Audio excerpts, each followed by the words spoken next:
ladies and gentlemen, and being a producer of Wrestle Massacre as well as Inside Movies Galore, I am David Strege, and welcome to Delusions of Grandeur. Enjoy the reviews. I certainly did.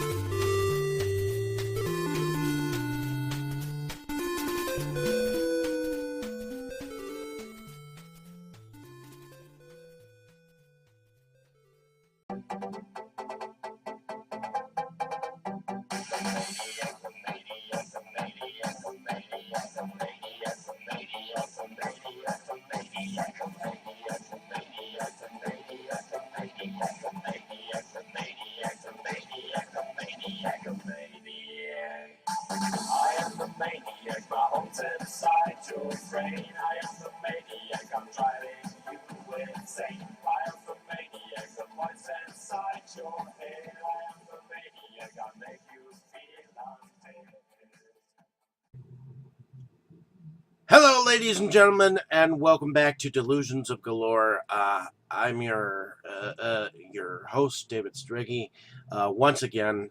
And before I go on about this review, this is no longer going to be on Inside Movies Galore channel. It will be on the Delusions of Galore review channel, because Inside Movies Galore is a podcast and Delusions of Grandeur is my review site now. So that being said, enjoy the review. Hopefully you enjoy it as good, as great as I did describing it for you. And thank you so much. He was worse than dead. His brain is gone. Hello, ladies and gentlemen. Welcome back to Inside Movies Galore. I'm your host for this evening, and this is a late night broadcast where here in the room I have Jesus. Jesus. Yes, sir. How are you tonight? Fantastic. I actually watched some pretty good movies and looking up to this. Really?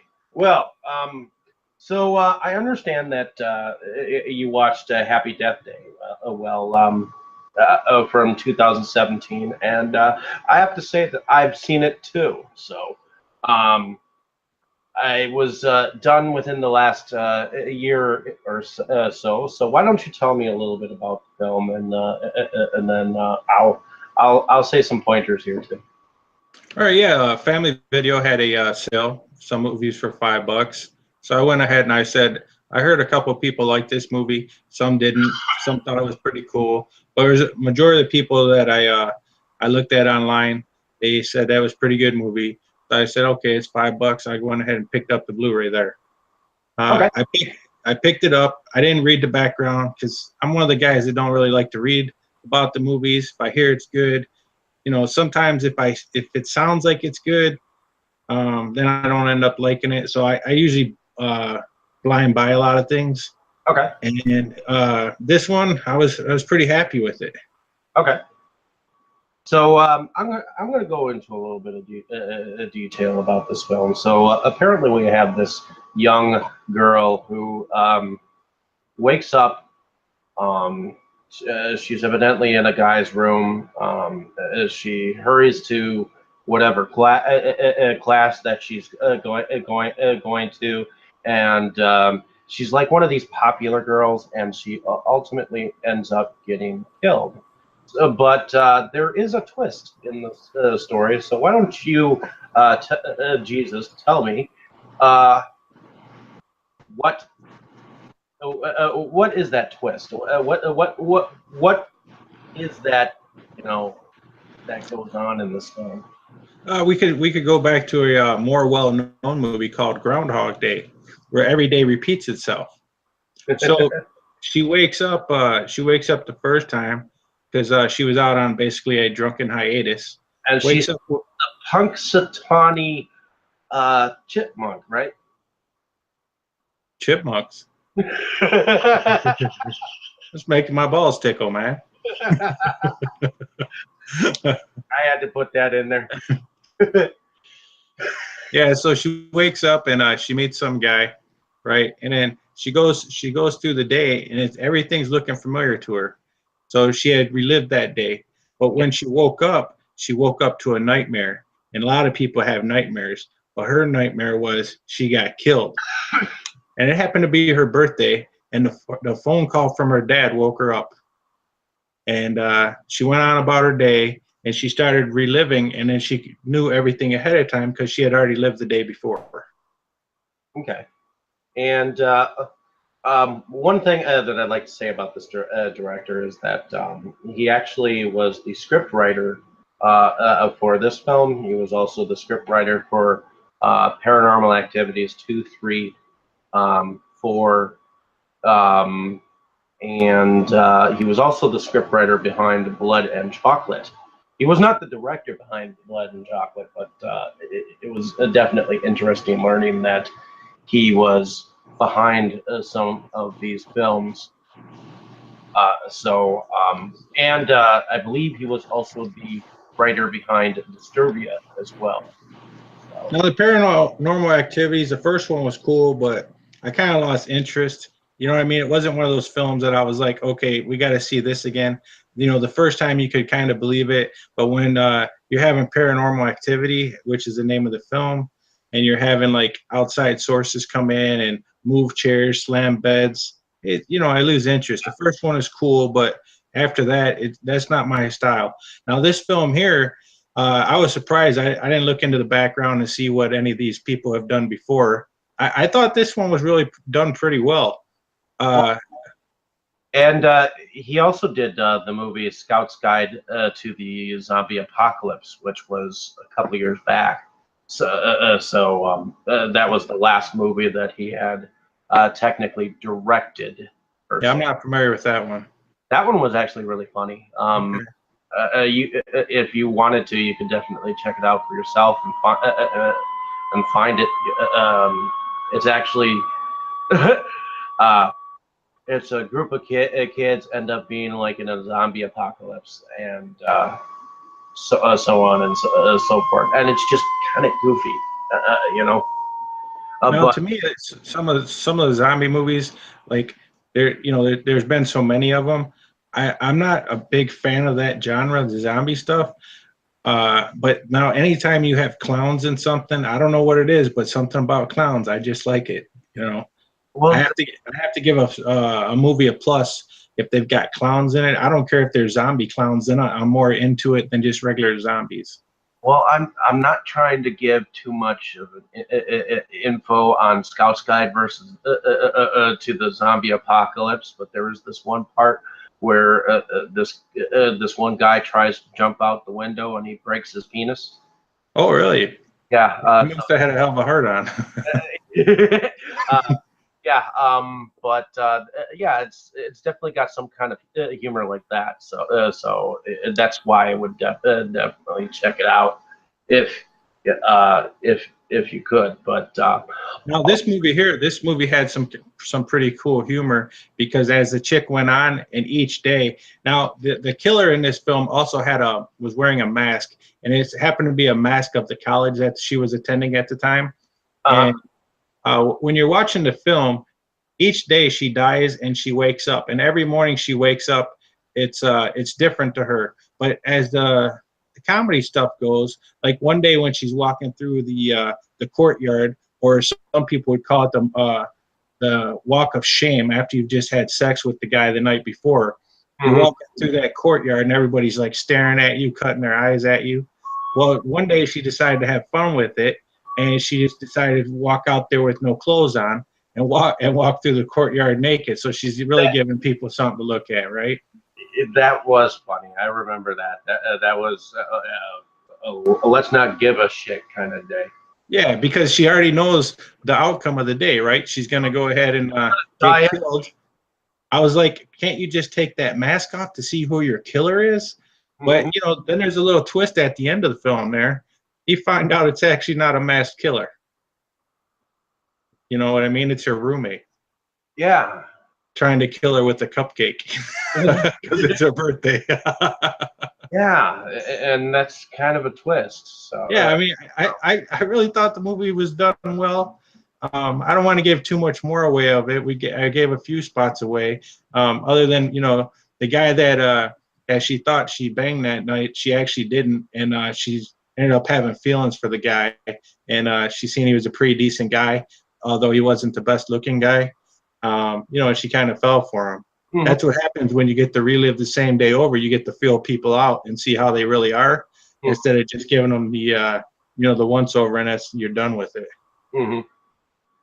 Well, I would have to say the same thing. When I saw it, I mean, yeah, it kind of reminded me of Groundhog Day, but you know what? It was done really, really well. I mean, the killer that was supposed to kill her in the end had like this baby face, and Yeah, creepy fucker, man. It was just funny, right? You slow down and look at that. Because it wasn't a horrifying mask. It's like a funny mask, well, but no, you just get the blank stare at you because that mask doesn't change. it kind of reminded me of the mask that was in Valentine a little bit, just a little bit. Yeah. But I don't know if you remember that movie, but Yeah. that one had like a kind of a baby face looking mask or whatnot, but it kind of was similar to that mask per se. Yeah, I'm a mask guy, and I really like those. It's kind of subtle, right? But it's kind of like maybe your mind plays tricks with you when you see a mask like that, and that's the killer wearing that mask. Mhm. Even Brooke Shields did one when she was a young gal, about 8 or 9 years old, right? And they had that mask in it. I think it was called Alice, if I remember correctly. Okay. Oh, Alice Scream Alice, maybe something like that. Okay. Yeah. Yeah, and they had that little boyish type mask Mm-hmm. in that film. So those type of films I like because they have a little bit of that creepiness feel to them, and those are the films I personally enjoy. Well, you might be cool to know that there is actually going to be a second film, a sequel to this in 2019. So there's definitely something to look forward to, or to see what they do in the second one. If it's gonna repeat, the same bang feel that this one had, because you got to piece everything all together when you're doing this kind of a film. It's kind of a puzzle because every day, if you're living the same day over and over, it can't always be the same. Yeah, Even because every subtle change makes a difference. exactly, and just like in Back to the Future, if you go to the past and you interact with anyone, they're gonna remember you, and things are gonna happen a hell of a lot more differently, a different timeline. So, but I relatively enjoyed this film as well. I mean, it was executed professionally. There were some decent moments, and for the young girl being relatively young, and the young kid being relatively ugly. Is a family member of yours or? Oh yeah, I'm related to the Andersons. Uh, uh, in any case, but Now, do you do ratings on your show? Since I haven't been on here before, do you do like out of 5 or out of 10 or anything like that? well, I try not to because I really think that doing a rating on a film is actually degrading on a film because you Okay. really want the viewer to figure it out for themselves. Okay, yeah, I wasn't sure how you did that, so I was just curious. Nope, we just give our opinions and what we thought of the film. We just describe it to a point. If there was anything that we noticed, then we go about and like say something on it without giving too much into the film. And it was a really good, a decent film. I've heard nothing but good things about it. So you again with films, you either love them or hate them. You know, and Yeah, this one was good. I know sometimes on your show you've got some that are like real stinkers. You know what I mean? But this one here is pretty good. I remember that room one you guys did. Oh yeah, that one was kind of a. That was a turd ball. Well, it seems like there are a lot of people who actually love that film, which is kind of surprising. Yeah, they're probably high as fuck or something. Hey, one guy said that he did a drinking game every time the dude like said something.